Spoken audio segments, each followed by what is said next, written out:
The triplets reveal that the true nightmare began on the third floor. Once the S-rank plant monster woke up, a cruel rule of survival was established.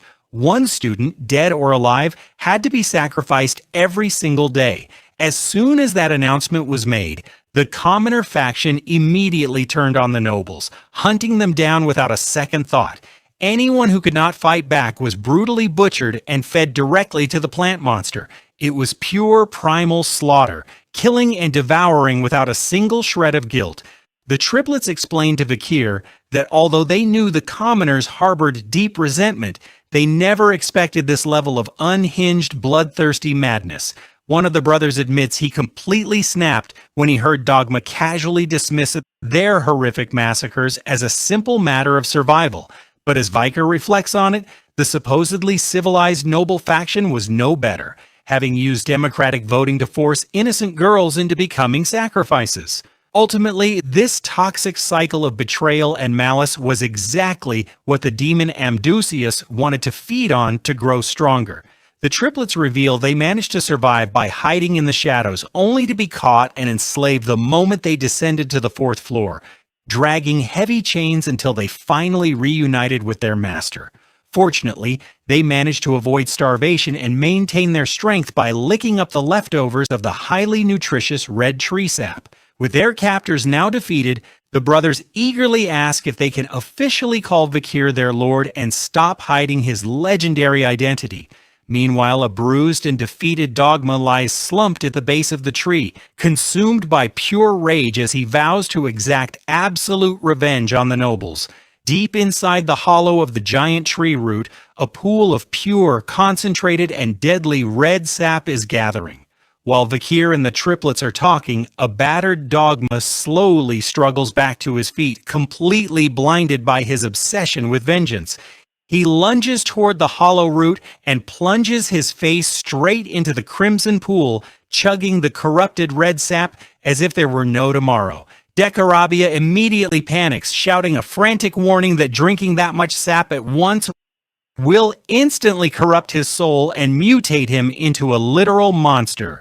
Realizing the danger, Vakir moves like lightning, rushing forward to put an end to the madman before things get out of hand. But before Vakir can land a blow, a system screen suddenly blocks his path, forcing him to stop in his tracks. The system forces him to wait, presenting a brand new quest window. He must kill the fully mutated Dogma, but attacking him during the transformation will trigger an automatic mission failure.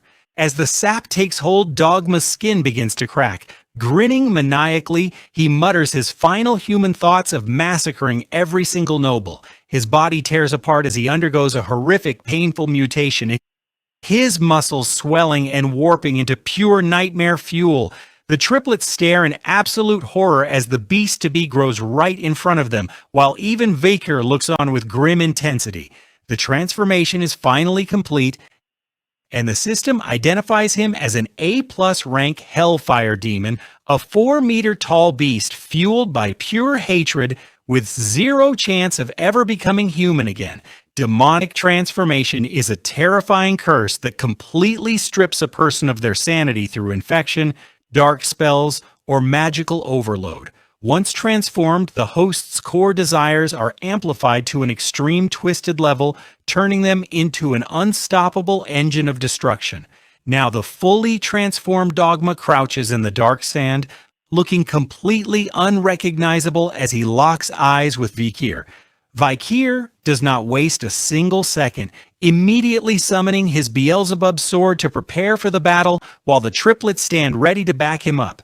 But just as they are about to clash, a loud shout interrupts the standoff, and Vakir spins around to see who is crashing the confrontation. It is the rest of Dogma's commoner faction arriving with their spears, arrogantly shouting that Vakir is hopelessly outnumbered. They gleefully yell to their boss, thinking they have brought back up to save him from Vakir's wrath, but they have absolutely no idea what they have just walked into. The massive demon suddenly leaps into the air, leaving the lackeys completely baffled. With an explosive crash, the giant monster slams back down, instantly crushing one of his own brainless subordinates into the bloody dirt with his massive claw. Looming over his terrified gang, the flaming abomination mutters that he will have his revenge, making it clear he no longer distinguishes between friend and foe. Without a single ounce of humanity left, Dogma instantly rips his own loyal subordinates to bloody shreds. Vikir tells the triplets to step back, while he opens his pocket dimension to retrieve his trump cards. He dumps a fistful of stat-boosting candies into his mouth, pushing his physical attributes to astronomical heights while remaining strictly at level 1. Meanwhile, Dogma's corrupted mind is in pure ecstasy, feeling his power surge higher with every drop of blood he spills. The former Demon Slayer wannabe is completely drunk on power, laughing that this hellscape is exactly where he belongs. He resolves to keep slaughtering, stealing, and tearing apart everyone in his path. Standing proudly in a pool of his own allies' blood, he looks completely consumed by madness. Vikir calmly steps into the clearing, noting that while the red sap might have triggered this change, the harsh reality is that Dogma was already a psychopath from the very beginning. Vikir directly asks if he even realizes he just slaughtered his own comrades, but Dogma merely sneers, completely uncaring. To the corrupted monster, the horrific slaughter is nothing more than pure, unadulterated fun. Screaming for Vikir to join them in death, the colossal beast lunges forward to strike. Unfazed, Vikir readies his glowing crimson blade, prepared to put this monster out of its misery once and for all. As the clash begins, Vikir unleashes a relentless barrage of slashes, forcing the beast to immediately backpedal. Deflecting the wild blows, Dogma realizes this opponent is moving significantly faster and hitting far harder than before. Appearing behind Vikir, the beast lunges with a devastating strike, determined to squash him flat, but Vikir's reflexes are on another level. He effortlessly slips past the attack and in one fluid motion cleanly severs Dogma's massive arm. Screaming in agony and rage, the demon rears back and spews a massive torrent of hellfire, desperately trying to burn Vikir to ashes. But as the flames clear, Dogma's eyes widen in absolute shock when he realizes his deadly blast did not even graze his target. Vikir is already airborne, dropping down on the monster like a shadow of death. With cold precision, Vikir executes the second Baskerville sword style, slicing through Dogma's arms. Slicing with lethal intent, he prepares to finish him off with the savage tearing teeth technique. This is the end of the video. If you would like to watch the next part, please subscribe to our channel.